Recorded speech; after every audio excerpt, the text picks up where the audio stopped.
কি ব্যাপার রে, লেবু এখনো স্কুলে আসলো না কেন? দেখ, ঠিক চলে আসবে হয়তো। সবাই চুপ, স্যার আসছে। Sit down, sit down. কথা কি তোদের কানে যায় না? আমি সিট ডাউন বলছি আর তোরা দাঁড়িয়ে আসিস। বস। স্যার, ভিতরে আসতে পারি?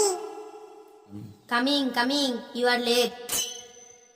স্যার, রাস্তায় আসার সময় আমার মোটরসাইকেলের চাকা কাদায় আটকে গিয়েছিল, তাই লেট হয়ে গেল। No no, tell me English. তুই যেগুলো কথা বললি সেগুলো ইংরেজিতে বল।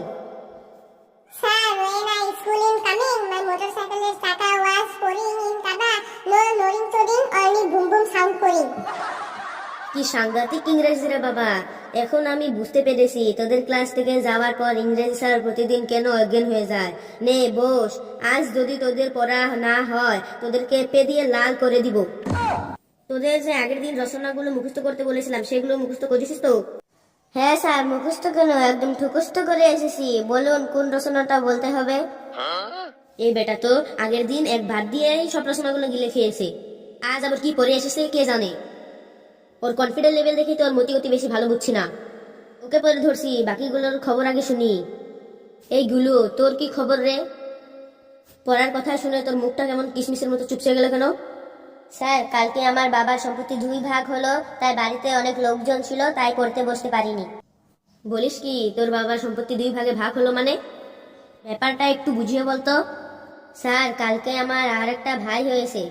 এতদিন আমি আমার বাবার সম্পত্তির মালিক ভবিষ্যৎ একাই ছিলাম, কাল আমার আর একটা ভাই হলো, তাহলে আমার বাবার সম্পত্তি 2 ভাগ হয়ে গেল না? কি বিশ্ব ছেলে রে বাবা, বস বস, এই বয়সে সম্পত্তির ধান্দা। পেশি, তোর কি খবর রে? রচনা করে এসেছিস তো? স্যার, কালকে আমাদের বাড়িতে আমার স্মল স্মল মাদার এসেছিল, তাই আমি পড়তে পারিনি। স্মল মাদার মাদার মানে?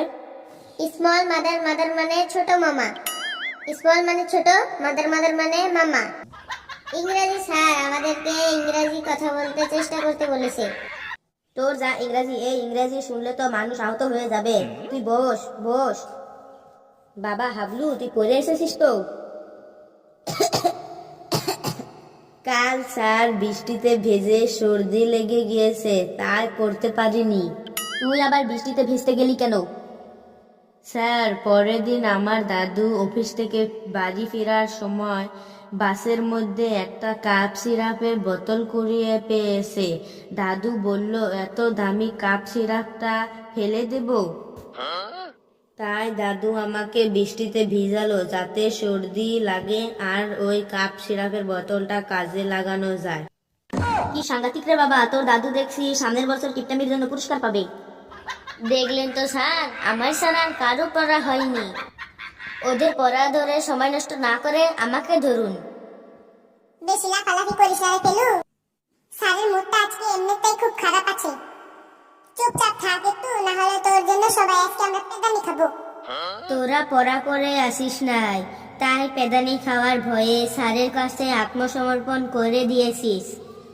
আমি আত্মসমর্পণ করা পাত্র নয়, আমি আজ পড়া করে এসেছি, তাই নিজেকে আত্মসমর্পণ করার কোনো প্রশ্নই আসে না। আগের দিন তো বাদ দিয়ে চালিয়ে দিয়েছিস, আজকে আবার কি দিয়ে চালাবি রে? দেখ স্যার, পড়া ধরলেই বুঝতে পারবি। স্যার ধরুন, রচনা কোনটা ধরবেন বলুন। নে, আফ্রিকা মহাদেশের উপরে একটি রচনা বলতো, কেমন বলিস শুনি। এত সহজ স্যার, একটু কঠিন ধরুন।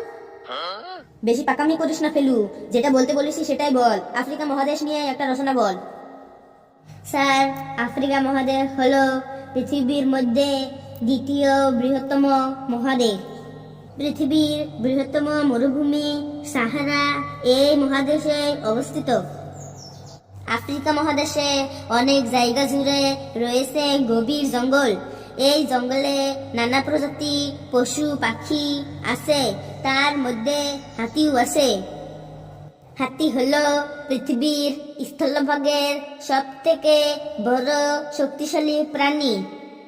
হাতির এয়া বড় চেহারা, ডিশ অ্যান্টিনার মতো বড় বড় দুটি কান আছে। দেহের তুলনায় লেজটা একটু পুচকে পড়া, চোখ দুটো মিনমিনে ছোট। হাতির সামনে ক্রেনের মতো সুরও আছে। আর হাতির মনে এত আনন্দ, এত ফুর্তি, সবসময় দাঁত দুটো বের করে থাকে। আর কেমন লাগলো আফ্রিকা মহাদেশের রচনাটা? বুঝেছি, এ বেটা আজ হাতির রচনা পড়ে এসেছে, সবটা ও আজ হাতি দিয়ে চালিয়ে নিবে। আমি আজ ওকে ছাড়বো না, ওকে আজ আমি জব্দ করে ছাড়বো। কিছু বললেন স্যার? না না, তোকে কিছু বলিনি। তুই এবার শরৎকালের উপরে রচনা বলতো। পারবি তো ফেলু, শরৎকালের রচনা। তুই দেখ না, এটাও খুব সহজ, আমার কাছে একদমই জল ভাত। স্যার, আমাদের দেশ মৌসুমী জলবায়ুর দেশ। এই মৌসুমী জলবায়ু প্রধান বৈশিষ্ট্য হলো ঋতুচক্র।